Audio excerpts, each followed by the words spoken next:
بسم اللہ الرحمن الرحیم الحمد للہ رب العالمین والصلاة والسلام علی اشرف الانبیاء وسید المرسلین اما بعد رب اشرح لی صدری ویسر لی امری واحلل عقدۃ من لسانی یفقہوا قولی ربنا زدنا علما۔ آج ہم انشاءاللہ سورۃ النساء کی آیت 74 سے 79 تک 74 سے 79 تک پڑھیں گے، اور ان آیات کے اندر ہمارے سامنے جو موضوعات آنے والے ہیں ان سب کا ایک مجموعی اگر مضمون دیکھیں تو وہ جہاد کے متعلق ہی ہے، جس میں سب سے پہلے جہاد کی ترغیب کی بات کی گئی ہے، اور پھر اس کے بعد اللہ رب العزت نے جہاد کی ترغیب ہی دلاتے ہوئے اس کی دو وجوہات کے جس وجہ سے جہاد کیا جا سکتا ہے ان کا تذکرہ فرمایا ہے، اور پھر اللہ رب العزت نے مقصد جہاد اس کا تذکرہ کیا ہے، اور پھر اس کے بعد حکم جہاد پر بعض جو انسانی رویے ہیں اس زمانے کے جو مسلمان تھے، جو کچے پکے قسم کے مسلمان، ان کا رویہ کیا تھا، اور اسی طرح پھر اس کے بعد اللہ رب العزت نے آخر میں ایک قانون بتا دیا ہے کہ کیا چیز برائی ہے اور کیا چیز بھلائی ہے۔ اور اس کے بعد ہم انشاءاللہ آج کے درس کے آخر میں آسان لسان القرآن کا جو ہمارا سیشن ہوتا ہے اس میں 10ویں درس میں ہم انشاءاللہ جملہ اسمیہ ہی کے اندر ضمائر کا جو استعمال ہے، اسماء ضمیر جو ہیں ان کے استعمال سے جملے بنانا سیکھیں گے انشاءاللہ۔ تو درس کا باقاعدہ آغاز کرتے ہیں آج کے پہلے موضوع سے۔ اعوذ باللہ من الشیطان الرجیم۔ فَلْيُقَاتِلْ فا پس یا لہذا، لام یہ جو ہے سب سے پہلے فل میں وہ لام تاکید ہے، یعنی ضرور بضرور چاہیے، یقاتل کہ وہ قتال کریں۔ قتال کرنا یعنی تلوار کے ساتھ، یعنی اسلحے کے ساتھ جنگ کرنا۔ فی سبیل اللہ، فی میں، سبیلی راستہ، اللہ ہی اللہ کا، یعنی جو پچھلا مضمون چل رہا ہے، کیونکہ فا یہ کسی چیز کے تناظر میں، اس کے پس منظر میں بات کی جا رہی ہوتی ہے، تو ہم نے پچھلے درس میں دیکھا تھا کہ اللہ رب العزت نے منافقوں کی بات کی تھی، اور منافقوں کی اللہ رب العزت نے مذمت کی تھی کہ وہ کس طرح سے خود بھی رکتے ہیں اس جہاد سے، قتال سے، اور لوگوں کو بھی روکنے کی کوشش کرتے ہیں۔ تو اسی سے بات آگے چل رہی ہے، اور اللہ فرماتے ہیں فَلْيُقَاتِلْ، تو اصل میں چاہیے تو ان کو یہ کہ وہ جنگ کریں، وہ قتال کریں۔ فی سبیل اللہ، فی میں، سبیلی راستہ، اللہ ہی اللہ کے راستے میں جہاد کریں، قتال کریں۔ الذین وہ لوگ جو یشرون وہ بیچ دیتے ہیں۔ یہ شرا یشری یہ لفظ جو ہے اس کے دونوں ہی مفہوم لیے جاتے ہیں، بیچنا بھی اور خریدنا بھی، دونوں ہی مفہوم کیے جاتے ہیں، اور دونوں ہی انداز میں اس کے ترجمہ جو ہے وہ بھی مفسرین نے کیا ہے۔ تو یہاں پر ہم اس کا ایک ترجمہ ابھی ذکر کر رہے ہیں، آگے انشاءاللہ جب اس کی تفصیل میں اور تفسیر میں جائیں گے تو اس کے دونوں ترجمے آپ کے سامنے پیش کریں گے۔ الذین یشرون وہ لوگ جو بیچ دیتے ہیں، الحیات الدنیا دنیاوی زندگی، یہ جو دنیا کے اندر انسان کی زندگی ہے، جو اس کو بیچ دیتے ہیں، بالآخرہ آخرت کے بدلے میں۔ بی کا مطلب ہوتا ہے ساتھ، الآخرہ آخرت کے ساتھ، اور آخرت کس کو کہتے ہیں؟ جو سب سے آخر میں آنے والی ہے، یعنی ہر چیز جب ختم ہو جائے گی اور جو باقی رہنے والا ہے، جو آخرت میں آنے والا ہے، تو وہ اصل میں آخرت ہے، یعنی جو انجام کار جو اس دنیا کے فنا ہونے کے بعد اللہ رب العزت نے ایک اخروی زندگی رکھی ہے، تو اس کا یہاں پر تذکرہ کیا گیا کہ جو لوگ اس دنیا کو بیچ دیتے ہیں، دنیاوی زندگی کے بدلے میں آخرت کو خرید لیتے ہیں۔ وَمَن یقاتل اور من جو یقاتل جنگ کرے، فی سبیل اللہ اللہ کے راستے میں، فیقتل اور جب وہ جنگ کر رہا ہو، تو یعنی لہذا، تو اس صورت میں جنگ کی وجہ سے یقتل وہ مارا جائے، وہ شہید کر دیا جائے، اس کا قتل کر دیا جائے، او یا یغلب یا وہ غلبہ پائے، یعنی یا پھر وہ کامیاب ہو جائے، اس کو قتل نہ کیا جائے اور وہ دشمن کے اوپر غلبہ پا لے۔ فسوف تو یعنی ان دونوں ہی صورتوں کے اندر لہذا کیا ہوگا؟ سوف ان قریب، نؤتیہ ہم دیں گے اسے، نؤتی ہم دیں گے، ہی کی ضمیر یہ اس کی طرف لوٹ رہی ہے جس نے یہ سارا کام کیا ہے، تو ہم ان قریب دیں گے اس کو اجرن عظیما، اجرن ایک اجر بدلہ، عظیمہ بہت بڑا۔ تو یہ آیت جیسے ہم نے شروع میں بات کی کہ اصل میں اس سے پچھلی آیت کے تناظر میں بیان کی جا رہی ہے۔ بات چل رہی تھی منافقین کے رویوں کی، منافقین کی بات کا تذکرہ کیا جا رہا تھا کہ وہ کس طرح سے مسلمانوں کو، ایمان والوں کو بھی روکتے ہیں، خود بھی رکتے ہیں، پیچھے رہتے ہیں، اور جنگ کے اندر شریک نہیں ہوتے ہیں، جہاد کے اندر، قتال کے اندر آتے نہیں ہیں، اور طرح طرح کے ان کے پاس بہانے ہوتے ہیں۔ اور جب مسلمان جیت جاتے ہیں، اس سے کوئی فتح حاصل کر لیتے ہیں، تو پھر وہ کہتے ہیں کہ کاش ہم بھی ان کے ساتھ ہوتے۔ تو یہ منافقین کا رویہ بیان کرنے کے بعد اللہ رب العزت نے جہاد کی طرف ان کو ترغیب دلائی ہے کہ چاہیے پھر تمہیں، اگر تمہارا یہی انداز ہے، یہی خیال ہے کہ تم جب فائدہ دیکھتے ہو جنگ کے اندر، تو پھر تمہیں چاہیے کہ تم بھی جنگ کرو، تم بھی اس کے اندر حصہ لو۔ تو لہٰذا جہاں پر اللہ رب العزت کا ایک انداز ہے قرآن کریم کے اندر کہ جب منافقوں کا تذکرہ آتا ہے، اس کے ساتھ مومنوں کا بھی تذکرہ آتا ہے، جہاں پر جو بغض رکھنے والے اور عناد رکھنے والے، اسلام کے خلاف سازشیں کرنے والے لوگوں کی بات ہوتی ہے،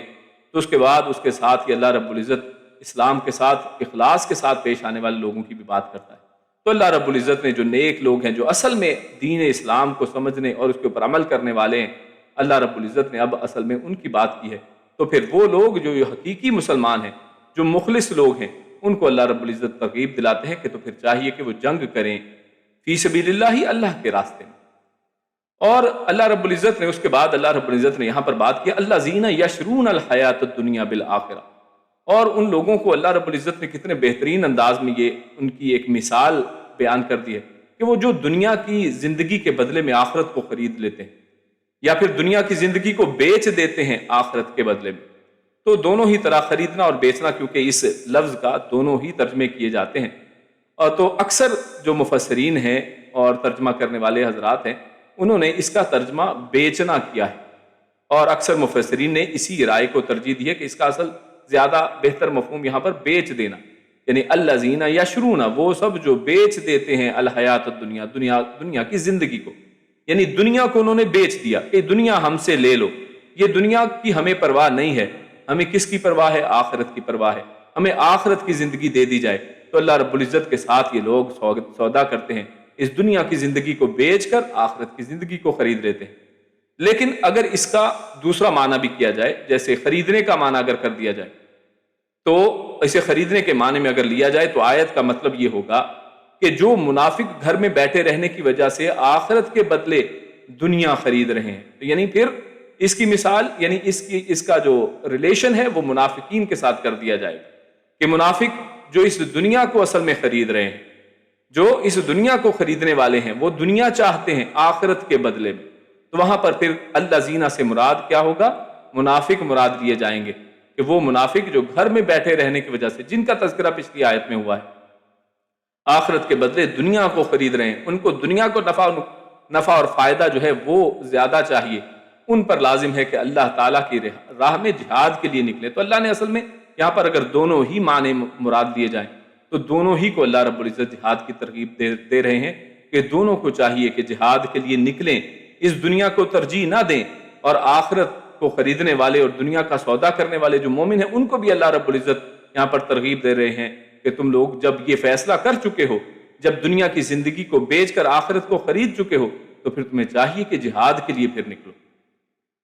تو یہ اس طرح سے یہ سارا معنی جو ہے فتح القدیر اور طبری میں اس کو بیان کیا گیا ہے۔ تو آگے ہم چلتے ہیں اسی آیت کے اگلے حصے میں، اللہ رب العزت نے پھر کیا کیا؟ اللہ رب العزت فرماتے ہیں فی سبیل اللہ ومن یقاتل فی سبیل اللہ فلیقتل او یغلب، کہ جنگ کے اندر اصل میں یہ دو ہی آپ کے سامنے سچویشنز آ سکتی ہیں کہ جب آپ اللہ کے راستے میں قتال کریں گے تو یا تو شہید کر دیے جائیں گے، یا پھر آپ غازی بن کے لوٹیں گے اور کفار کے اوپر غالب آ جائیں گے۔ یہ دو ہی سچویشنز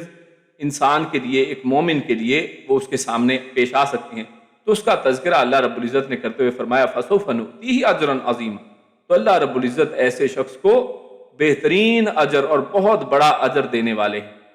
یعنی مسلمان پر لازم ہے کہ دنیا کی زندگی پر نظر نہ رکھے۔ کیوں؟ کیونکہ چاہے اس قتال کے اندر وہ شہید کر دیا جائے تو پھر بھی اس کی یہ جو شہادت رائے گاہ نہیں گئی ہے، یہ ضائع نہیں ہوئی ہے، اور اگر وہ غالب آ گیا ہے، گھر میں لوٹ آیا ہے، تو پھر بھی یہ سارا معاملہ جو ہے رائے گاہ نہیں رہا ہے، بلکہ دونوں ہی صورتوں میں اس کا فائدہ ہی ہے۔ آخرت کی خواہش رکھیں چاہے اس دنیا، لیکن اس دنیا کو اگر نظر انداز کر دیں اور دنیا کی زندگی کو اپنے سامنے نہ رکھیں اور آخرت کی خواہش رکھنے والے ہوں تو پھر بھی آپ کا فائدہ ہی ہے۔ اور اس دنیا کے اندر تو اللہ رب العزت مال غنیمت کی صورت میں فائدہ دینے والے ہی ہیں۔ تو مطلب یہ ہے کہ اللہ تعالیٰ کی راہ میں جنگ کے جو دو نتیجے ہو سکتے ہیں، شہادت یا فتح، اور دونوں مسلمانوں کے حق میں خوشکن ہیں، کیونکہ دونوں ہی میں اللہ تعالیٰ کی طرف سے اجر عظیم کا وعدہ ہے۔ رسول اللہ صلی اللہ علیہ وسلم نے ارشاد فرمایا،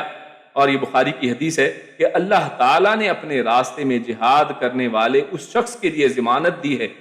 کہ جس شخص کو اس کے راستے میں جہاد اور اس کے کلمات کی تصدیق کے سوا کوئی چیز نہیں نکالتی، یعنی اس کا نکلنا لیکن خالص اللہ رب العزت کے لیے ہو، یعنی اس کو نکالنے والی چیز کیا ہے؟ وہ اللہ کے راستے میں جہاد اور اس کے کلمات کی تصدیق کرنا اس کا مقصد ہے، کہ اللہ کے راستے میں مجھے جہاد کرنا ہے اور اللہ کے کلمے کی تصدیق، یعنی جو میں نے کہا ہے اس کو سچ کر دکھانا ہے۔ اگر اس کا نیت یہی خالص نیت ہے تو وہ اسے جنت میں داخل کرے گا۔ تو اللہ رب العزت نے پھر اس کے ساتھ جنت کا وعدہ کیا ہے، یا اس کی رہائش گاہ پر لائے گا، یعنی یا تو یہ ہے کہ وہ شہید ہو جائے گا اور جنت میں چلا جائے گا، جیسا کہ حدیث کے اندر آتا ہے کہ شہید کو اللہ رب العزت ایسی بہترین مہمانی دیتے ہیں کہ وہ شہید میدان حشر لگنے سے پہلے ہی وہ جنت کے اندر، جنت کی قندیلوں کے اندر، سبز پوشاک کے اندر وہاں پر اڑتے پھرتے ہیں۔ یا پھر دوسری جو سچویشن ہو سکتی ہے، او یغلب، تو اس صورت میں یہ ہے کہ یا اس کی رہائش گاہ پر لائے گا، یعنی اللہ اس کو بچا کر اس کو واپس اس کے گھر میں واپس لوٹا دے گا، اس کے بیوی بچوں کے پاس، اس دنیا کے اندر جہاں سے وہ نکلا تھا، جہاں سے وہ نکل کر جہاد کے لیے نکلا تھا، اور ساتھ وہ اجر، یعنی یہ تو دونوں سچویشن ہو گئی، تو اس کے ساتھ جو ملنے والا کیا ہے، وہ جب واپس آتا ہے تو ساتھ وہ اجر اور غنیمت بھی ہوگی جو اس نے حاصل، یعنی اکیلا وہ واپس نہیں آ رہا ہے۔ جیت کی صورت میں اس دنیا میں اگر اس کی جان بچ گئی ہے تب بھی فائدہ ہے، کیوں؟ کیونکہ اس نے خالص نیت کے ساتھ اللہ کے راستے میں نکلنے کی ایک سعی اور کوشش اور جہاد کیا تھا، اور اگر اس کی جان چلی گئی ہے تو اس صورت میں بھی جنت کا وعدہ اللہ رب العزت اس کے لیے کر رہا ہے، جنت اس کے لیے تیار ہے، جنت میں اللہ رب العزت اس کو داخل فرمائیں گے۔ اللہ رب العزت ہم سب کو شہادت کی موت عطا فرمائے۔ تو اس کے بعد اللہ رب العزت نے اگلی آیت کی طرف چلتے ہیں، تو کفار سے جہاد کی جو دو سچویشنز، یعنی کن کنڈیشنز میں، کن وجوہات کی بنا پر آپ جہاد کر سکتے ہیں، ان کا اللہ رب العزت نے اگلی آیت کے اندر تذکرہ فرمایا ہے۔ اللہ فرماتا ہے وَمَا لَكُمْ لَا تُقَاتِلُونَ فِي سَبِيلِ اللَّهِ، وا اور ما کیا ہے، لکم تمہیں، لا نہیں، یعنی تمہیں کیا ہو گیا ہے، کیا وجہ ہے، لکم تم سب کے لیے، کہ نہیں، تقاتلون کہ تم قتال کرتے، تم سب نہیں لڑتے، یعنی وہ کیا وجہ ہے کہ تم لڑتے نہیں ہو، تم قتال کے لیے نکلتے نہیں ہو، فی سبیل اللہ، اللہ کے راستے میں، یعنی یہاں پر پہلی اب وجہ بیان کی گئی ہے کہ قتال کے لیے کیا نکلنا ہے، فی سبیل اللہ، اللہ کے راستے میں، والمستضعفین، اور سب بے بس اور کمزور، مستضعفین یعنی ضعف آپ جانتے ہیں، ضعیف یہ اردو میں بھی ہم استعمال کرتے ہیں، کمزور کو کہا جاتا ہے، تو مستضعفین یعنی جن کو کمزور کر دیا گیا ہو، یعنی جن کے اوپر اتنے ظلم ڈھائے گئے ہوں، جن کے اوپر ایسے حالات پیدا کر دیے گئے ہوں کہ وہ بے بس اور کمزور اور لاچار ہو چکے ہیں، تو ان کا تذکرہ اللہ فرماتا ہے کہ وہ والمستضعفین، اور جو کمزور کر دیے گئے بے بس اور کمزور لوگ، من الرجالی جو مردوں میں سے بھی ہیں، والنساء اور عورتوں میں سے، یعنی وہ مرد ہوں یا عورتیں، ان میں سے جو کوئی بھی ہیں، والولدانی اور بچے، الذین یقولون، اور یہ لوگ کیا کہتے ہیں، الذین جو، یقولون وہ سب کہتے ہیں، ربنا اے ہمارے رب، یہ ربنا بڑا ہی ایک دردمندانہ، بڑا ہی بہترین جملہ ہے، اے ہمارے رب، اور یہ لوگ اس کمزوری اور اس بے بسی کے عالم میں اللہ رب العزت کو کس طرح سے پکارتے ہیں، کہ اے ہمارے پالنے والے، اے ہمارے پروردگار، ربنا اے ہمارے رب، اخرجنا ہمیں نکال دے، اخرج وہی خارج کرنا، اردو میں بھی ہم لفظ استعمال کرتے ہیں، تو اخرجنا ہمیں نکال دے، من ہذہ القریۃ، من سے، ہذہ اس، القریۃ بستی سے، ہم اس بستی سے نکال،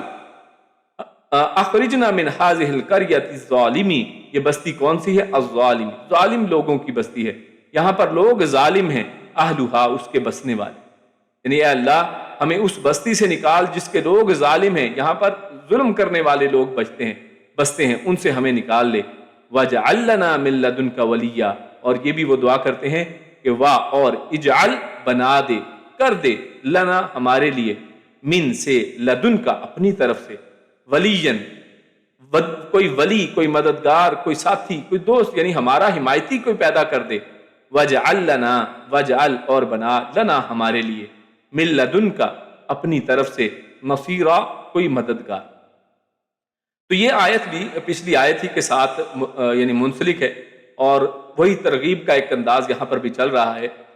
یعنی اللہ رب العزت نے یہاں پر اس آیت کے اندر وہ دو وجوہات بتا دی ہیں کہ جن کی بنا پر کفار سے لڑنا جو ہے ضروری ہو جاتا ہے.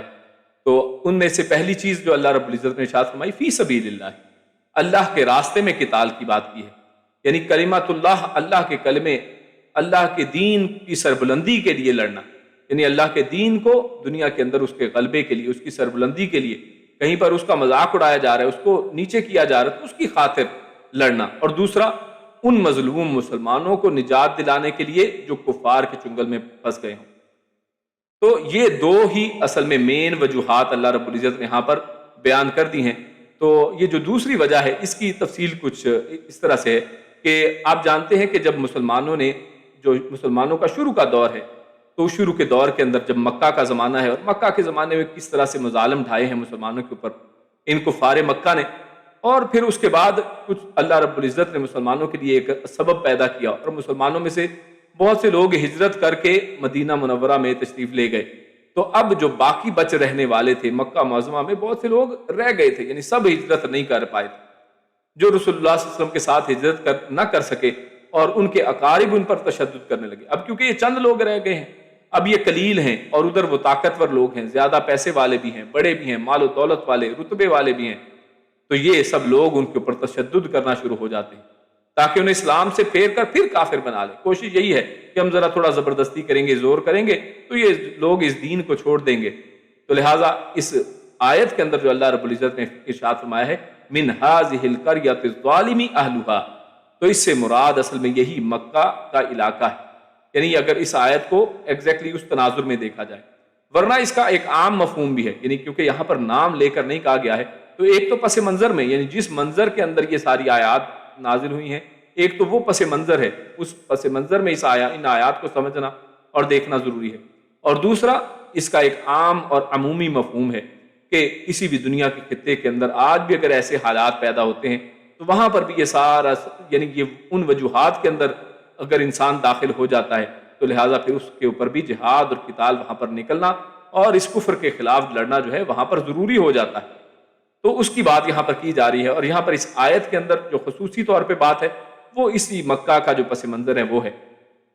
اور جو یہاں پر بات کی الظالم اہلھا، اس کے اہل جو ہے وہاں پر رہنے والے وہ ظالم ہیں. تو ظلم سے مراد اللہ رب العزت نے خود قرآن کریم میں کیا فرمایا ہے کہ ان الشرک لظلم عظیم، یعنی وہ مشرک لوگ ہیں. تو ان کے مشرک ہونے کی وجہ سے، یا پھر دوسری کنڈیشن بھی ہے کہ ظالم کا ایک عام عمومی مفہوم جو ہے کہ وہ ظلم کرنے والے لوگ ہیں. تو ان کا دونوں ہی تناظر سے دونوں کا مطلب لیا جا سکتا ہے. یعنی یا تو یہ مشرک ہونے کی وجہ سے، یا مظلوم مسلمانوں کو ستانے کی وجہ سے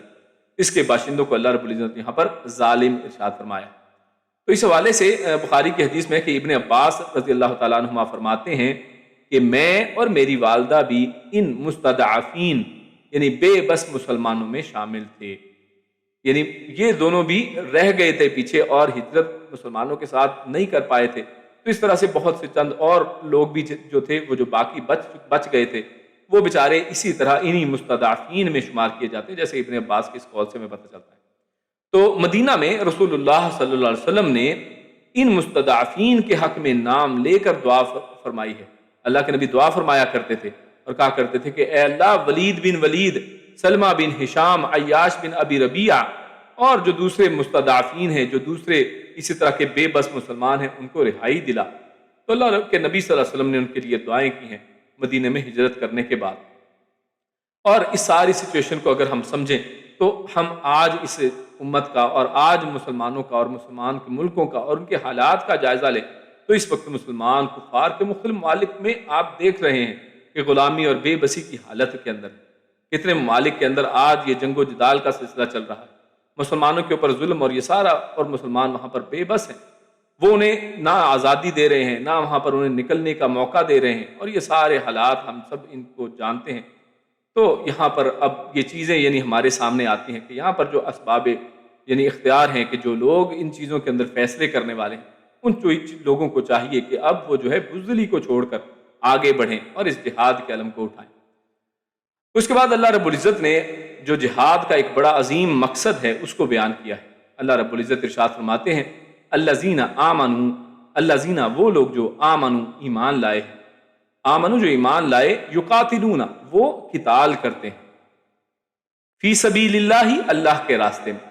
یعنی سب سے پہلے اللہ رب العزت نے یہ بات کی ہے کہ جو لوگ ایمان لائے ہیں وہ کیا کرتے ہیں، وہ تو اللہ کے راستے میں قتال کرتے ہیں۔ تو اس میں بہت بڑا ایک سوالیہ نشان بھی ہے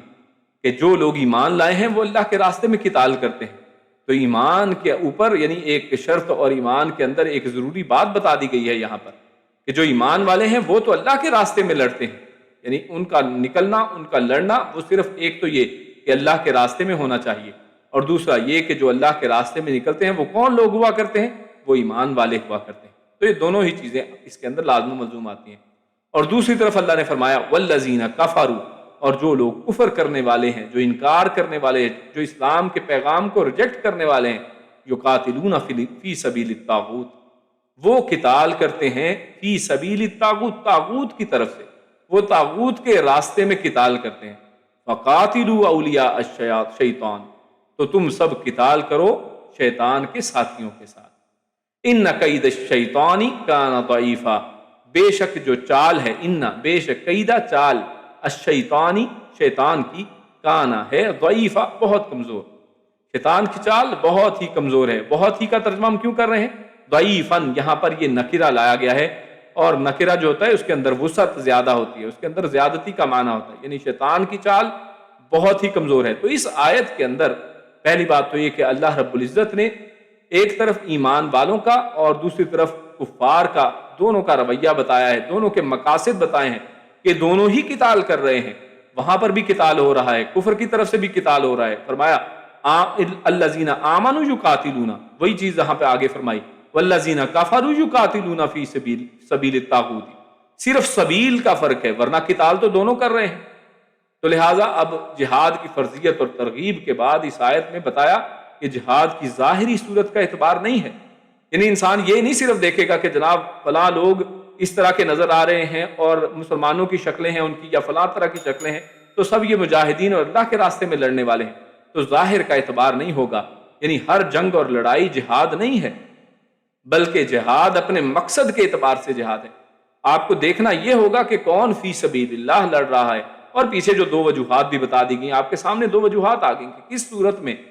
جنگ کی جا سکتی ہے، قتال کیا جا سکتا ہے۔ تو لہٰذا اپنے مقصد کے اعتبار سے جہاد ہوتا ہے۔ تو مومن ہمیشہ اعلی کلمت اللہ کے لیے جہاد کرتا ہے یا کمزوروں کی مدد کے لیے جہاد کرتا ہے، تو یہ دو ہی چیزیں ہمارے سامنے آتی ہیں۔ اور کافر کسی طاغوتی طاقت کو بچانے یا مضبوط کرنے کے لیے لڑتے ہیں، یعنی کافر کا مقصد کچھ اور ہے اور مومن کا مقصد بالکل کچھ اور ہے۔ تو یہ دونوں کو مقاصد کے اعتبار سے آپ دونوں کے اندر ڈفرینشیشن کریں گے، دونوں کے اندر جو تقسیم کی جائے گی ان کے مقصد کے اعتبار سے کی جائے گی۔ اور دوسرا یہاں پر ایک اور چیز یہ پتہ چلتی ہے کہ جب کفار جو ہیں، جو کافر ہیں، وہ طاغوت کے راستے میں جہاد کے لیے نکلے ہوئے ہیں، تو مسلمان جو تو اللہ کی خاطر ہے تو پھر اس کے لیے کیوں نہیں نکلتے، جبکہ ان کو یقین ہے کہ اللہ رب العزت ان کی مدد کرنے والا ہے، اللہ رب العزت ہی ان کو کامیاب کرنے والا ہے۔ اور اللہ رب العزت نے جیسا کہ اس آیت کے آخر میں کیا فرمایا ان کید الشیطان کان ضعیفا، کہ شیطان کی جو چال ہے وہ تو بہت ہی ضعیف ہے، یعنی شیطان اور شیطان کی طرف سے اور شیطان کی خاطر لڑنے والے جو مرضی کر لیں، لیکن اللہ رب العزت نے یہاں پر ایک واضح ایک طریقہ کار اور واضح نتیجہ بتا دیا ہے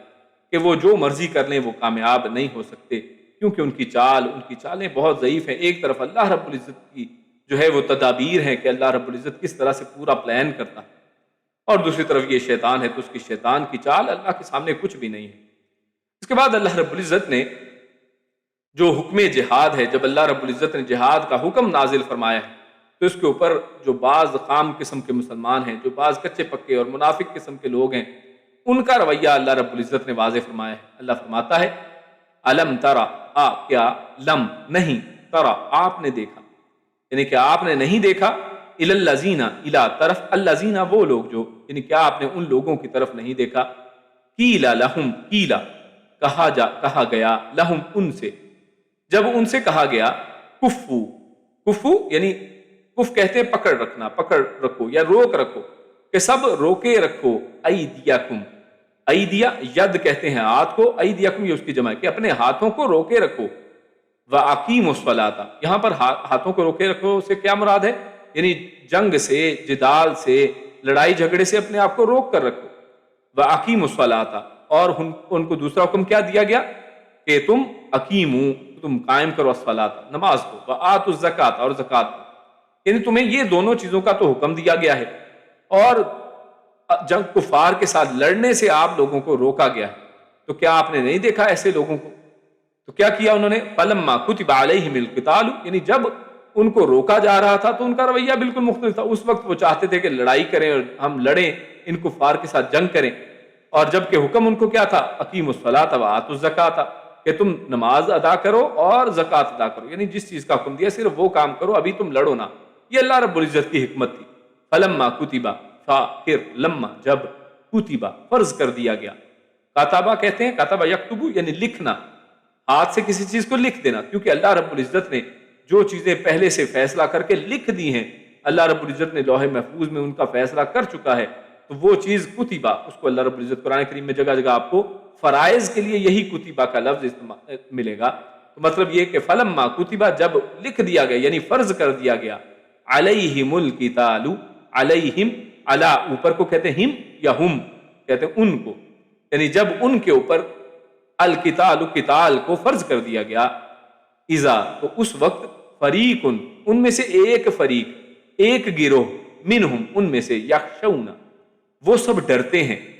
خشیہ یعنی خشیت بھی ہم لفظ استعمال کرتے ہیں، الناس وہ لوگوں سے ڈرتے ہیں، یعنی جب پہلے وہ کہتے تھے کہ ہمیں لڑنے کی اجازت دی جائے، ہم جبکہ ان کو حکم کیا دیا گیا، قیل لہم کفوا ایدیکم کہ اپنے ہاتھوں کو روکو اور نماز اور زکات ادا کرو، لیکن جب قتال کا حکم آ گیا تو اس وقت فریق منہم تو اس وقت ان میں سے سب نہیں، ایک گروہ ان میں سے، یخشون وہ ڈرتے ہیں، الناس لوگوں سے، کا خشیت اللہ جیسے اللہ سے ڈرا جاتا ہے، کا طرح خشیہ، خشیہ کہتے ہیں خشیت کو، وہی خوف ڈرنا، اللہ سے، یعنی جس طرح اللہ رب العزت کا خوف رکھنا چاہیے، جس طرح اللہ رب العزت سے ڈرنا چاہیے، اسی طرح اب وہ لوگوں سے ڈرنے لگے ہیں، او یا اشد خشیہ یا اس سے بھی زیادہ، یعنی اللہ کے خوف سے بھی زیادہ ان کو ان لوگوں کا خوف ہو گیا ہے، وقالو اور قالو وہ سب کہنے لگے، ربنا اے ہمارے رب، لما کیوں، کتبتا تو نے فرض کر دیا، علینا ہم پر، القتال قتال، یعنی اے رب تو نے ہم پر قتال کیوں فرض کر دیا، یعنی پہلے خود قتال کا کہہ رہے ہیں اور اب یہاں پہ کہا گیا کہ تم نے ہم پر قتال کیوں فرض کر دیا، لولا اخرتنا، لو کیوں، لا نہیں، اخرتنا یعنی تو نے مؤخر کر دیا، تاخیر کر دیا، یعنی لیٹ کر دیا، کیوں نہیں تم نے اس کو لیٹ کر دیا یا مہلت دی ہمیں، الا طرف، اجل مدت، قریبی، یعنی تو اس کو کچھ وقت بعد کے لیے مؤخر کر دیتا، تو ان کا جملہ ہے لولا اخرتنا الی اجل قریب، لولا کیوں نہیں، اخرتنا تو نے مہلت دی ہمیں، الی اجل قریب، قریبی مدت تک، کل تو آپ فرما دیجئے، آپ کہہ دیں، متاع الدنیا قلیل، متاع کہتے ہیں دنیا کا فائدہ، دنیا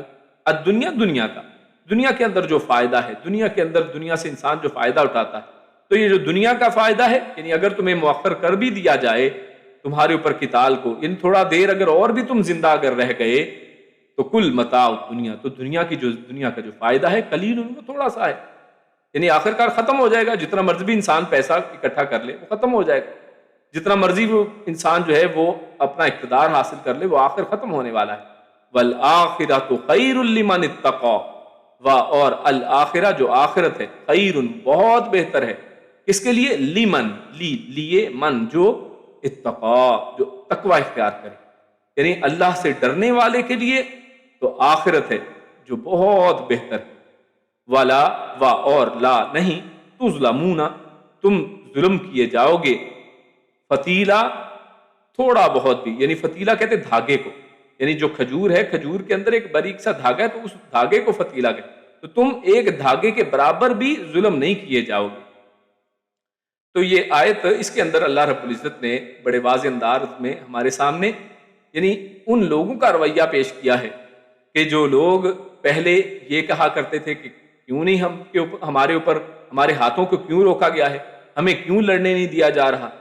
اور وہ کہتے تھے کہ ہم لوگوں کو اگر لڑنے دیا جائے تو ہم ان ظالموں سے نمٹ لیں گے، مگر اللہ تعالیٰ کی طرف سے ان کو حکم ہوتا ہے کہ ابھی نماز اور زکوٰۃ ادا کرو، یعنی ابھی صرف یہ کام کرو اور اس کی خوب عادت ڈال لو تاکہ تمہاری تربیت ہو جائے، یعنی پہلے حکم ماننے کی تربیت تمہیں ہو کہ تمہیں کوئی حکم دیا جائے اس حکم کے اوپر تم پورا اتر کر دکھاؤ۔ تو اس وقت ان کو یہ حکم ہوا کہ تم ہاتھ کو روک کر رہو۔ مدینہ منورہ میں بھی ہجرت کے ابتدائی برسوں میں مسلمانوں کی خواہش یہی تھی، لیکن جب اللہ تعالیٰ کی طرف سے لڑائی کی اجازت آ گئی تو بعض خام قسم کے مسلمان اس سے ہچکچانے لگے، تو اس پر یہ آیت نازل ہوئی، جیسا کہ ابن کثیر اور قرطبی نے لکھا ہے کہ یہ آیت پھر اسی تناظر میں نازل ہوئی ہے کہ جب حکم آ گیا اب قتال کا، یعنی آج دیکھیے مسلمانوں کی بھی حالت کچھ ایسی نہیں ہے کہ ہم اپنی حالت کو دیکھیں تو ہم دعائیں یہ کرتے ہیں کہ اللہ ہمیں شہادت کی موت دے، اے اللہ ہمیں اس جہاد کے اندر حصہ لینے کی توفیق عطا فرما،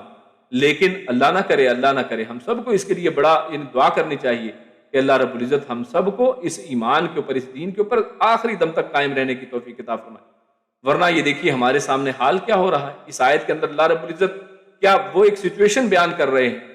کہ جیسا ہو چکا ہے، اور یہ ہمارے لیے ایک نصیحت اور عبرت والی چیز ہے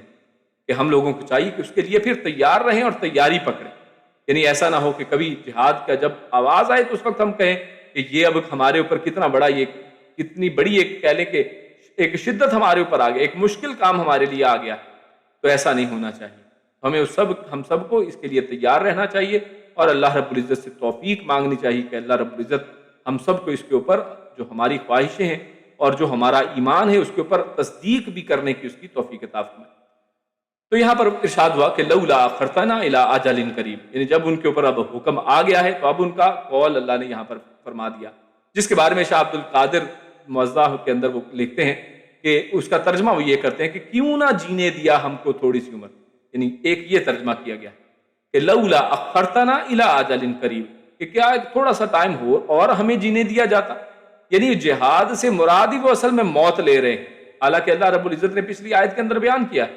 کہ ان کے سامنے دو سچویشنز ہو سکتی ہیں، یا تو وہ اس کے اندر شہید ہو جائیں اور اس صورت میں بھی آخرت کی ایک اخروی زندگی اور بہترین نعمتیں ہیں، اور ایک یہ ہے کہ اس دنیا کے اندر وہ بچ جائیں، لیکن موت یعنی سے کا خوف جو ہے وہ ان کے سر کے اوپر اس طرح سوار ہے، جس کے بارے میں اللہ نے فرمایا لولا اخرتنا الی اجل قریب، کہ تو نے ہمیں تھوڑا اور کیوں نہیں زندہ رہنے دیا، تھوڑی سی اور عمر میں کیوں نہیں مل گئی۔ اور بعض نے ترجمہ کیا ہے کہ قتال کی فرضیت کا یہ حکم نازل کرنے میں تو نے ہمیں کچھ مہلت کیوں نہ دی، یعنی یہ قتال کا حکم ابھی نازل نہ ہوتا، تھوڑا ٹائم ہمیں اور مل جاتا، ذرا سیٹ ہو جاتے۔ جیسے آج مسلمانوں کا اگر رویہ دیکھیں تو مسلمان ممالک اور حکمران ان کی سوچ کچھ اسی طرح کی ہے، وہ سب اسی طرح سے سوچتے ہیں کہ جناب ابھی فی الحال تو ٹائم ذرا نا تھوڑا نکل ہی جائے تو اچھا ہے، یعنی ہمارے زمانے میں کوئی ایسا فساد ہنگامہ یہ نہ ہو، یعنی وہ ان چیزوں کو اسی طرح لیتے ہیں اور وہ کہتے ہیں کہ ذرا ٹائم گزار لیں، اور ابھی اگر جہاد نہ ہی کرنا پڑے اچھا ہے، ابھی قتال نہ ہی کرنا پڑے تو اچھا ہے، اور ابھی ہم اسی طرح سے بچ جائیں تو اچھا ہے۔ حالانکہ اس میں بچنے والی کوئی چیز نہیں ہے، جس کا آگے انشاءاللہ اگلی آیات کے اندر ذکر آئے گا،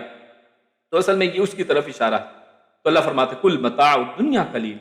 تو اللہ رب العزت نے اس دنیا کی بے ثباتی اور دنیا کا جو فائدہ ہے اس کی قلت کی بات کر دی، قلیل کہا ہے، اور یہاں پر پھر یہ نقرہ ہے یعنی وسعت کی طرف اشارہ ہے، یعنی یہ دنیا کی زندگی تو بالکل تھوڑی آخرت کے سامنے۔ غور کیجیے دنیا کی جتنی مرضی یعنی ہم نے انبیاء کی عمریں جو مختلف جگہوں سے سنی ہیں پڑھی ہیں وہ کیا ہے 950 سال، 1000 سال، یعنی اتنی عمریں ہیں، یا اگر کسی کی کمی بیشی کوئی آگے پیچھے ہوگی بھی تو 1000 سال ایک کم و بیش اگر آپ لگا لیں تو 1000 سال ایک عمر وہ اس آخرت کے سامنے کچھ بھی نہیں ہے، کیونکہ آخرت کا تو ایک دن جس کے بارے میں قیامت کا جو دن ہے اس کے بارے میں احادیث میں قرآن کریم میں آتا ہے کہ 50,000 سال کا ایک دن ہے،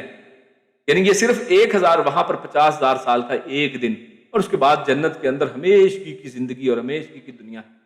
اور اسی طرح جہنم کے اندر جو جائیں گے ہمیشگی کی جہنم ہے، یعنی اس کے بعد نہ موت نہ جنت والوں کو آنے والی ہے نہ دوزخ والوں کو آنے والی ہے۔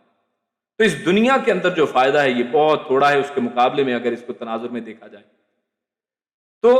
یہاں پر جو لڑائی سے ہچکچانے والے کمزور ایمان والوں اور منافقوں کا حوصلہ اللہ رب العزت نے دو باتیں کر کے اصل میں حوصلہ بلند کیا۔ تو پہلا تو یہ کہ دنیا کی بے ثباتی کا ذکر کر کے جہاد کی ترغیب دی ہے کہ دنیا میں آپ ہمیشہ تو نہیں رہ سکتے، کتنی دیر فائدہ حاصل کر لیں گے، تو لہٰذا جہاد میں جائیں، یہ ایک فضول قسم کا بہانہ ہے، دنیا جتنی بھی ہو فانی ہے اور فانی جتنی بھی ہو قلیل ہے۔ تو یہ بہت تھوڑی سی زندگی ہے۔ اور دوسری بات کہ آخرت کا تذکرہ اللہ رب العزت نے فرمایا کہ والآخرۃ خیر لمن اتقی، کہ فانی اور باقی کا مقابلہ ہی کیا ہے، یعنی جو باقی رہنے والی ہے، جو کبھی فنا نہیں ہونے والی ہے، اس کا اس فانی کے سامنے کیا مقابلہ ہے؟ کوئی مقابلہ نہیں ہے۔ رسول اللہ صلی اللہ علیہ وسلم نے ارشاد فرمایا کہ جس طرح کوئی شخص سمندر میں انگلی ڈبو کر نکالے اور اس کی انگلی میں تھوڑی سی نمی رہ جائے، ایسی ہی مثال دنیا اور آخرت کی ہے۔ یعنی دونوں کا تو آپس میں یہ مقابلہ ہے، یعنی آپ امیجن نہیں کر سکتے۔ اور دوسری طرف آپ صلی اللہ علیہ وسلم نے ارشاد فرمایا کہ میری اور دنیا کی مثال ایک مسافر کی سی ہے،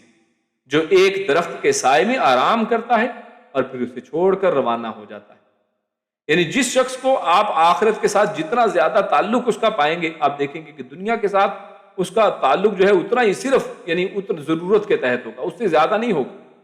وہ دنیا کے ساتھ اس کا تعلق بہت لمبے چوڑے اس کے پروگرام نہیں ہوں گے کہ آج سے 10 سال بعد میں نے یہ کرنا ہے، 20 سال بعد میں نے یہ کرنا ہے اور یہ کرنا ہے اور وہ کرنا ہے۔ لمبی چوڑی پلاننگ نہیں ہوتی، کیونکہ اس کو معلوم نہیں ہے کہ کل کہاں پہ ہے۔ یعنی اس کا انداز تو وہی ہے جیسا اللہ کے نبی صلی اللہ علیہ وسلم نے ارشاد فرمایا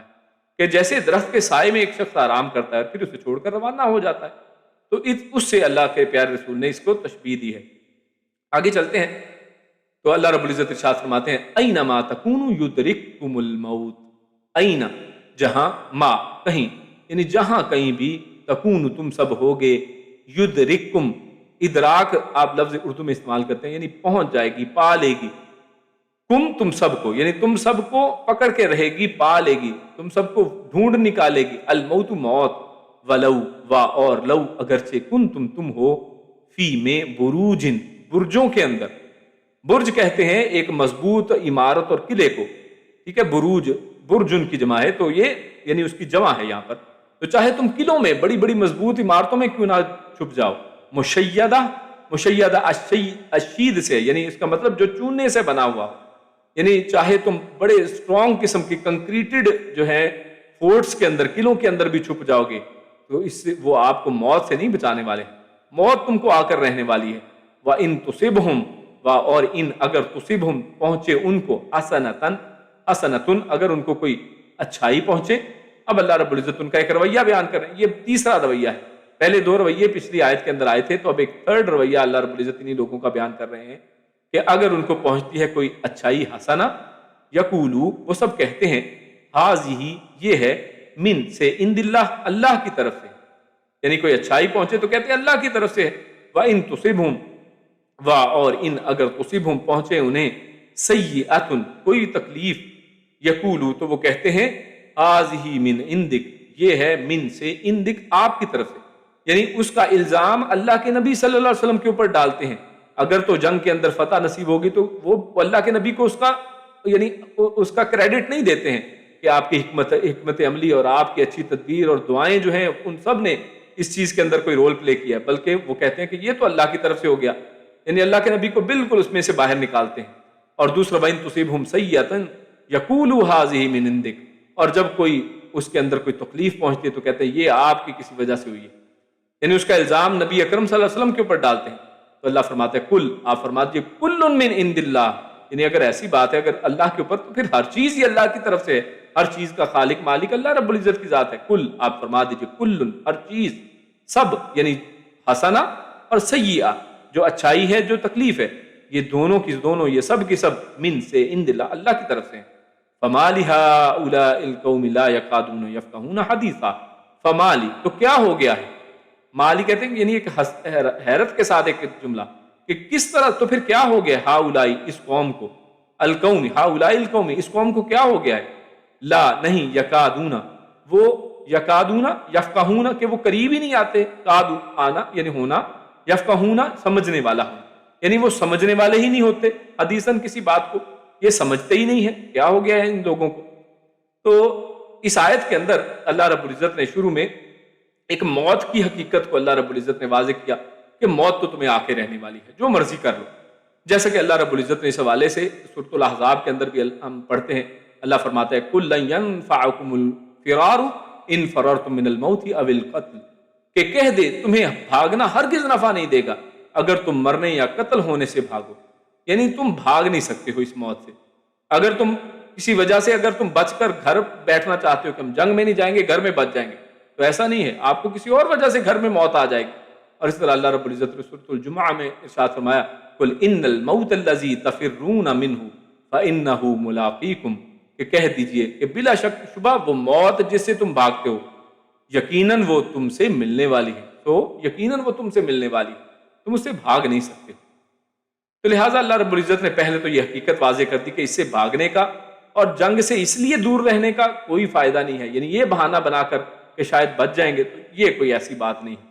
اور اس کے بعد اللہ رب العزت نے ارشاد فرمایا تصبہم سیئہ، تو اب یہاں پر منافقین کی جو پہلے دو مذموم خصلتیں بتائیں، ایک جہاد سے جی چرانا، دوسری موت سے ڈرنا، اب یہاں پر ان کی ایک اور مذموم خصلت کا ذکر فرمایا جو پہلی دونوں سے زیادہ بری ہے۔ یعنی اس میں انہوں نے کیا کہا، یعنی نحوست کی نسبت رسول اللہ کی طرف کی، یعنی یہ جو برائی پہنچتی ہے یہ تو آپ کی طرف سے ہمیں پہنچی ہے، یہ انہوں نے یہاں پر الزام اللہ کے نبی صلی اللہ علیہ وسلم کے اوپر لگا دیا۔ یعنی حسنہ بھلائی سے مراد فتح ہے یہاں پر، جیسے ہم نے پہلے بیان کیا کہ جب ان کو کوئی فتح نصیب ہوتی ہے تو یا نصرت ہوتی ہے، غلبہ ہوتا ہے یا خوشحالی وغیرہ آتی ہے تو اس کی نسبت تو ہو گئی۔ تو اس کے بعد سیئہ سے مراد لڑائی میں نقصان، مصیبت، قتل، ہزیمت، اگر کچھ ایسا ہو جیسے جنگ احد کے اندر انسان مسلمانوں کو غلطیوں کی وجہ سے کچھ جو ہے وہ ایک ضمنی قسم کی ایک شکست ہمیں نصیب ہوئی، تو یہ اس کے بعد طرف یا اس طرح کے جو دیگر معاملات ہیں ان کی طرف اشارہ ہے۔ تو کل من عند اللہ، تو اللہ رب العزت نے وہاں پر یہ بیان فرمایا کہ یہ ان کے کلام کا جواب اللہ نے دیا کہ برائی اور بلائی دونوں اسی کی طرف سے اور اسی کے حکم سے ہیں، ہر چیز کا پیدا کرنے والا وہی ہے۔ جو بلا اور مصیبت کو کسی کی نحوست قرار دینا یہ ایک صحیح بات نہیں ہے، غلط بات ہے، اور ویسے بھی حدیث کے اندر آتا ہے کہ نحوست لینا اور کسی کو منحوس کہنا، یہ اسی طرح یعنی کسی نقصان کی تکلیف کی نسبت کسی کی طرف کرنا یہ جائز نہیں ہے، بلکہ اس کو شرک کہا گیا، یہ شرک کہلاتا ہے، یعنی جو طیرہ ہے اس کو شرک کہا گیا ہے۔ جیسا کہ قوم سمود کا بھی یہی رویہ تھا، وہ بھی اسی طرح کہتے تھے قالو تو اطیرنا بک وبمن معک، کہ انہوں نے کہا کہ ہم نے تیرے ساتھ اور ان لوگوں کے ساتھ جو تیرے ہمراہ ہیں بدشگونی پکڑی ہے، کہ ہم یعنی آپ کو بھی، یعنی ایک طیر کا مطلب ہوتا ہے یہی نحوست لینا، کہ ہم آپ کو بھی سمجھتے ہیں کہ آپ کی وجہ سے یہ منحوست ہوئی ہے، اور جو آپ کے ساتھ نیک لوگ ہیں ان کی وجہ سے یہ ساری بدشگونی اور منحوست ہے۔ اور سورہ یاسین میں بھی ہے، اور اگر انہیں کوئی تکلیف پہنچتی تو موسیٰ اور اس کے ساتھ والوں کے ساتھ نحوست پکڑتے، یعنی ان کی طرف اس کی نسبت کر دیتے۔ اور فرعون کی قوم کے بدلے میں ہے کہ وَإِن تُصِبْهُمْ سَيِّئَةٌ يَطَّيَّرُوا بِمُوسَىٰ وَمَن مَّعَهُ، انہوں نے بھی ایسے ہی کہا تھا فرعونیوں نے بھی کہ بے شک ہم نے آپ کو منحوس پایا ہے، یعنی موسیٰ علیہ السلام کے اوپر انہوں نے یہی بات کہی کہ آپ اصل میں اس طرح کے ہیں کہ جس کی وجہ سے کوئی بدشگونی ہو جاتی ہے۔ تو یہ ساری بدشگونی کے یہ سارے ترک جو ہیں، یہاں پر تو خیر اللہ کے نبی کی بات اور اس خاص ایک تناظر میں بات کی جا رہی ہے، لیکن ضمناً یہ بھی بات یاد رکھیں کہ عمومی طور پر کسی عام بندے کے لیے، کسی جگہ کے لیے، کسی دن کے لیے، کسی چیز کے لیے یہ نحوست کا جو عقیدہ رکھنا جو ہے یہ شرکیہ عقیدہ ہے، یعنی یہ شرک ہے کہ اللہ رب العزت کی ذات ہر چیز کرنے والی ہے، تو اس کا آپ ذمہ دار اصل میں کسی چیز کو ٹھہرا رہے ہیں کہ فلاں چیز اگر نہ ہوتی تو ایسا ہو جاتا، یا اگر فلاں چیز کی وجہ سے ایسا ہو گیا ہے، تو کوئی چیز اصل میں کسی چیز کے اوپر اس طرح سے قادر نہیں ہے۔ شاہ عبد القادر رحمہ اللہ فرماتے ہیں کہ یہ منافقوں کا ذکر ہے کہ اگر تدبیر جنگ جو ہے درست آئی اور فتح اور غنیمت ملی تو کہتے ہیں کہ اللہ کی طرف سے ہوئی، یعنی اتفاقاً بن گئی، یعنی ان کا اصل میں اللہ کی طرف سے کہنے سے مراد یہ تھا کہ یہ تو اللہ کی طرف سے ہو گیا، جیسے کہ یہ تو بس بائی چانس آپ کو جیت مل گئی ہے، اور آپ صلی اللہ علیہ وسلم کی تدبیر کے قائل نہیں ہوتے تھے، یعنی آپ کی تدبیر کی وجہ سے آپ نے جو پلاننگ کی ہے اس کے قائل نہیں بنتے تھے، اور اگر بگڑ جاتا تھا کوئی معاملہ تو الزام رکھتے نبی کرم صلی اللہ علیہ وسلم کی تدبیر پر کہ اب آپ نے جو تدبیر کی تھی نا اس کی وجہ سے نقصان ہوا۔ تو اللہ تعالیٰ نے فرمایا کہ سب اللہ کی طرف سے، یعنی پیغمبر کی تدبیر اللہ کا الہام ہے، یعنی جو پیغمبر تدبیر کرتے ہیں تو وہ بھی اللہ کا الہام ہے، اگر اس کی وجہ سے کچھ تدبیر کے یعنی خرابی یا تدبیر کے اندر کوئی کمی بیشی کی وجہ سے اگر کچھ ایسا ہوا ہے تو یہ ساری کی ساری چیزیں اللہ رب العزت کی ایک بہترین حکمت کے تحت ہوئی ہیں، یہ سب چیز اللہ کی طرف سے الہام کی وجہ سے غلط نہیں ہوا ہے، اور اگر بگڑی تو اس کو بگڑا نہ بوجھو، یعنی اگر کچھ بگڑ گیا تو یہ بھی اصل میں بگڑا نہیں ہے، یہ اللہ کی حکمت ہے۔ اللہ رب العزت کس مقصد کے لیے انہوں نے کبھی ہار سے کبھی اگر دو چار کیا ہے تو اس کے پیچھے بھی کوئی مقصد ہے، یہ اللہ تم کو سدھاتا ہے تمہاری تقصیر پر۔ اور اگلی آیت میں کھول کر بیان فرما دیا، تو اس کا یعنی اگلی آیت میں ہم دیکھیں گے کہ اگلی آیت میں اللہ رب العزت نے واضح بھی کر دیا اس بات کو، فَمَا لِهَٰؤُلَاءِ الْقَوْمِ، یعنی تعجب ہے کہ کسی غور و فکر کے بغیر سمجھ میں آنے والی حقیقت بھی ان کی سمجھ میں نہیں آتی ہے. یعنی کس طرح سے وہ ایک چیز کو اللہ کی طرف اور دوسری چیز کو کہتے ہیں وہ تو اس کے ذمہ دار آپ ہیں, ہاں وہ چیز اتفاقاً ہو گئی تھی, تو یہ عقل میں بھی بات آنے والی نہیں ہے. تو کس طرح سے یہ لوگ اتنے بالکل اپنے دماغ سے ہاتھ دھو بیٹھے ہیں. وما لہؤلاء القوم لا یکادون یفقهون حدیثا, کوئی بات ان کی سمجھ میں ہی نہیں آتی ہے. اس کے بعد آگے چل کر اللہ رب العزت نے اب ایک دائمی جو قانون ہے برائی اور بھلائی کا, جس کا تذکرہ اصل میں پیچھے چل رہا تھا, کہ جس کا انہوں نے بھلائی جو ہے وہ تو اللہ کے ساتھ تھا, اس کا نسبت جوڑ دی, اور برائی کی نسبت نبی اکرم صلی اللہ علیہ وسلم کے ساتھ. تو اللہ رب العزت نے یہاں پر ایک عمومی بات کر دی ہے, قانون بتا دیا ہے. اللہ فرماتا ہے ما اصابک من حسنۃ, ما جو اصابک پہنچے آپ کو, اصابہ صابہ یصیبو جو پہنچے آپ کو, من حسنۃ کوئی فائدے والی چیز میں سے, کوئی حسنہ کوئی اچھی چیز میں سے, فمن اللہ, فا پھر من اللہ اللہ کی طرف سے, یعنی کوئی فائدہ اگر آپ کو پہنچتا ہے تو وہ بھی اللہ کی طرف سے ہے. وما اصابک من سیئۃ,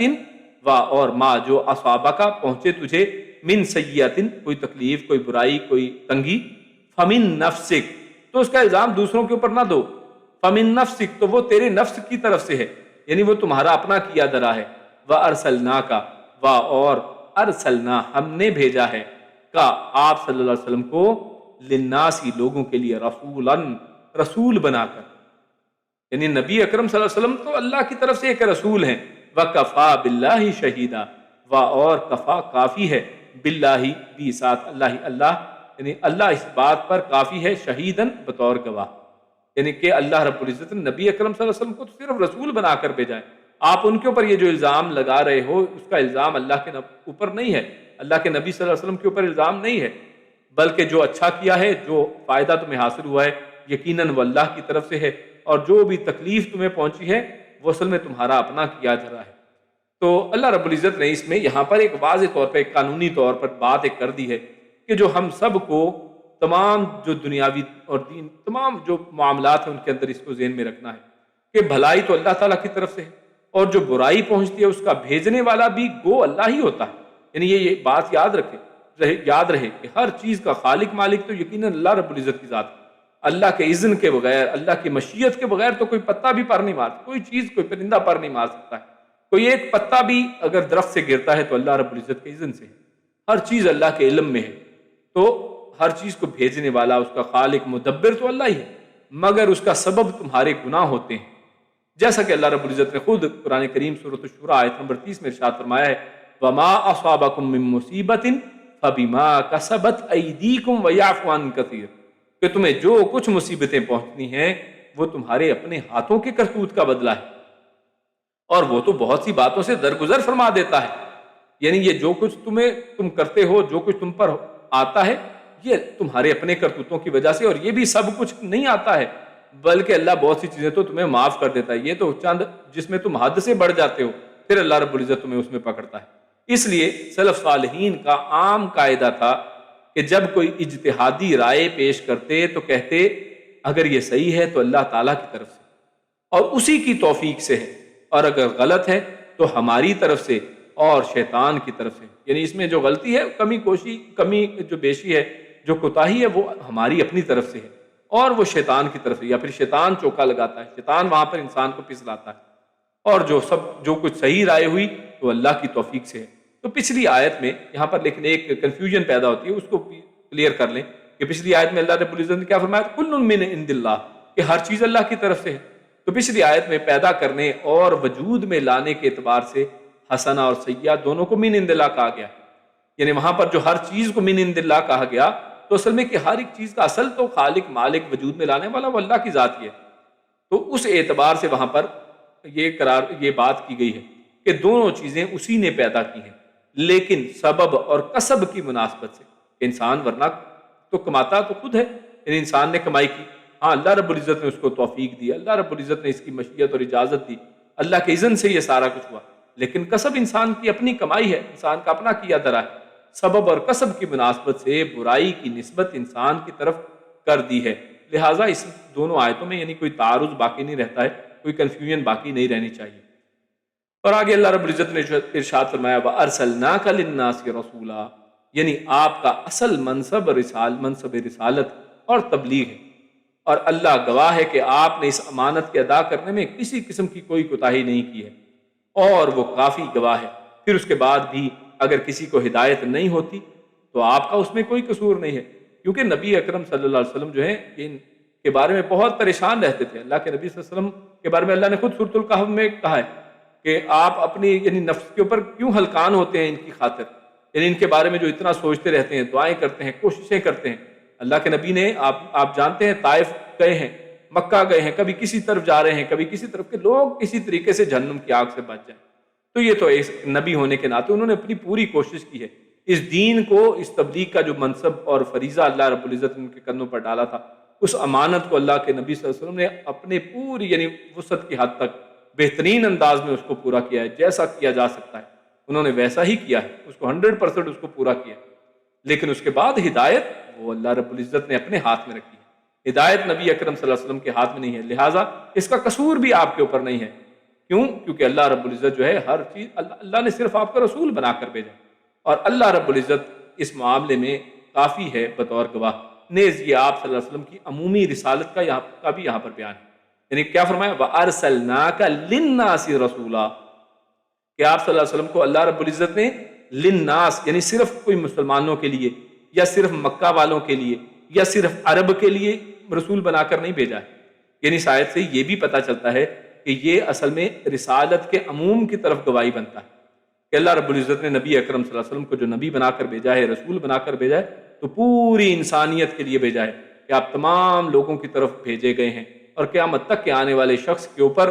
جب تک کہ وہ اللہ کے نبی صلی اللہ علیہ وسلم کے اوپر ایمان نہیں لاتا، نبی اکرم محمد رسول اللہ صلی اللہ علیہ وسلم جو ہے مدنی مکی، ان کے اوپر ایمان نہیں لاتا ہے، اس وقت تک وہ شخص مومن نہیں ہو سکتا، چاہے وہ قرآن کو مانتا رہے، چاہے وہ باقی تمام ایمانیات کو مانتا رہے۔ اگر وہ پیارے رسول صلی اللہ علیہ وسلم کے ایمان کا انکار کرتا ہے، یا آپ کے بعد کسی اور کے رسول یا نبی ہونے کا اقرار کرتا ہے، تو ایسا شخص مومن نہیں ہے۔